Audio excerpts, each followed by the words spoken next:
Welcome to my video. These are my thoughts on Season 1, Episode 23 of Young Jedi Adventures. This episode is called The Caves of Batuu / Finders Keepers. This episode is rated TV Y, so will this video be spoilers for everything Star Wars leading up to and including this episode. Another episode I thought was good.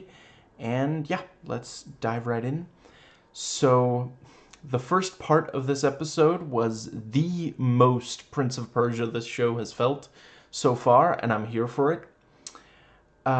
It was quite good considering, like, if you boil it down, like, plot-wise, it's essentially just Kai trying the run, you know, like, over and over and getting frustrated that he is failing.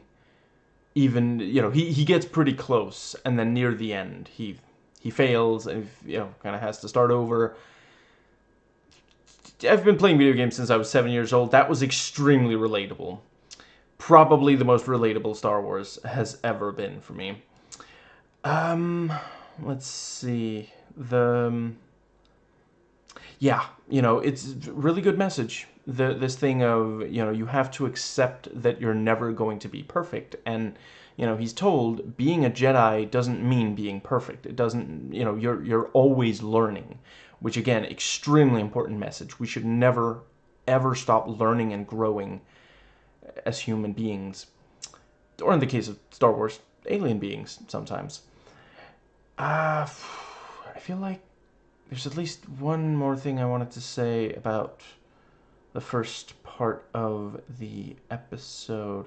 Right, yeah, when Drow, you know, when he's like, you know, being a Jedi doesn't mean, you know, being perfect. You know, I just want him to add, have you not watched any of the Star Wars movies or any of the other shows?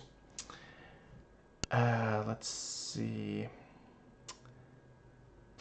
What was the other thing that I wanted to say about the... Right, yeah, the cave did feel a lot like, you know, I half expected Drow to say, your weapons, you won't need them. You know, anything that's in there is only what you bring, you know. Yeah, I appreciate the animators wanted to show off their ability to do fog. I respect that. That's, you know, it's cool when you're able to do something that you've been meaning to do. You know, there's fog in the cave. There's, you know, especially right when he enters, there's fog there at the start when, you know, he's training and, you know, and yeah, that was very New Hope with the, you know, I can't even see them kind of thing, of that, you know, you don't have to look, you can Luke it. He didn't get it right away, but eventually he got there. That might be what I have to say for the first part. So yeah, moving on to the second part, Finders Keepers. I don't know if I really love the... Like, it's great to meet another new character, and Aaron is, you know, quite... Yeah, you know, let's see... Yeah, perfectly engaging character.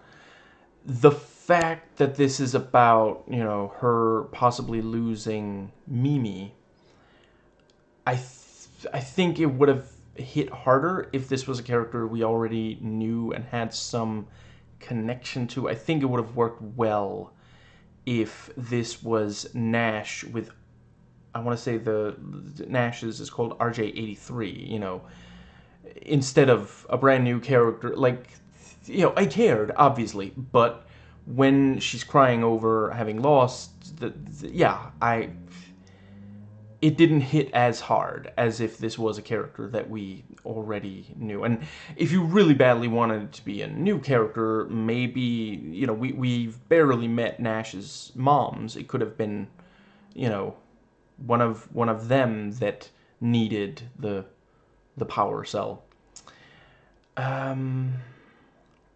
Yeah, I think... Right, the oh, never mind. That is not.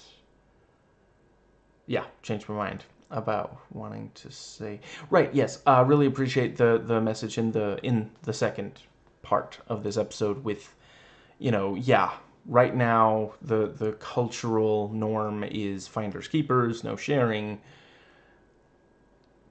Culture can change. We human beings, and in case of Star Wars, alien beings, droids, choose what the culture is. If enough people agree to change culture, then culture will change. And, not always for the better, but in this case for the better.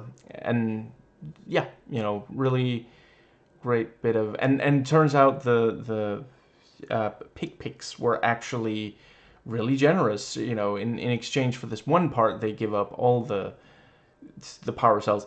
I appreciate, it's never really said, but the fact that, yeah, Aaron really did just need one of these power cells. If she had grabbed one power cell and immediately put it in Mimi, the pick wouldn't have gotten the entire box full of them. So yeah, if she had just accepted, what, I have what I need right now, it felt like a, anti-greed, anti-capitalist message, very much in favor of it. I don't know if George Lucas watches these, but he is very far left, so I can imagine he approves. I mean, A New Hope, literally, one of the major things there at the end is, Han Solo agrees to do something for the selfless reason, and Leia specifically says the line, "I knew there was more to you than money." So it's pretty clear. What was the other thing that I wanted to... It was kind of funny when the pigs were just throwing everything that wasn't nailed down at Aaron and the younglings. That was, yeah. I feel like there was something else. Let's see. But right, in this episode, in the vision, Tabor is still, determined to become a pirate. He did spend a significant chunk of last episode, trying to get this other pirate to remember, giving him 100% reason to remember the name. Let's see. Yeah, it was great to see a bunch of characters and locations that we'd seen earlier in the various visions.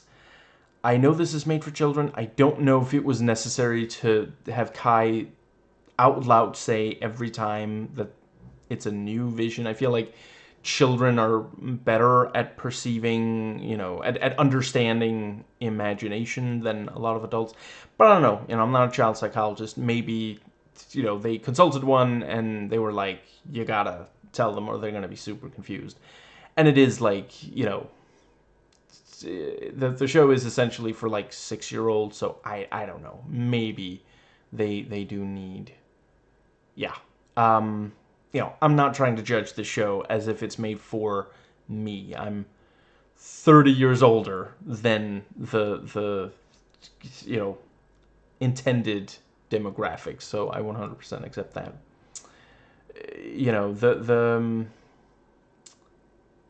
Let's see.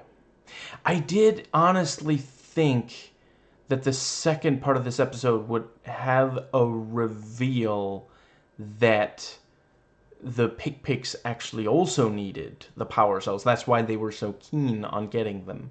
That they had a specific thing they needed them for. So, a message of like, you don't know what other people are going through, but,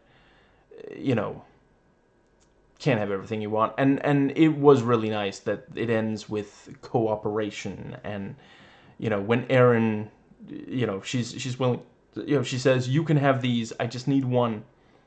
And, hey, you need a part, I have that part. You are not going to have to make a ridiculous gamble on, a child who is strong with the Force. Don't worry. and I know. He knew that it was going to work out. He has a very particular set of skills. Yeah, there at the end when Aaron is like talking about, oh wow, you know, the if pick-picks can learn to share, you know, everybody can, you know, if pick-picks can change and I can change, we can end the Cold War with a boxing movie.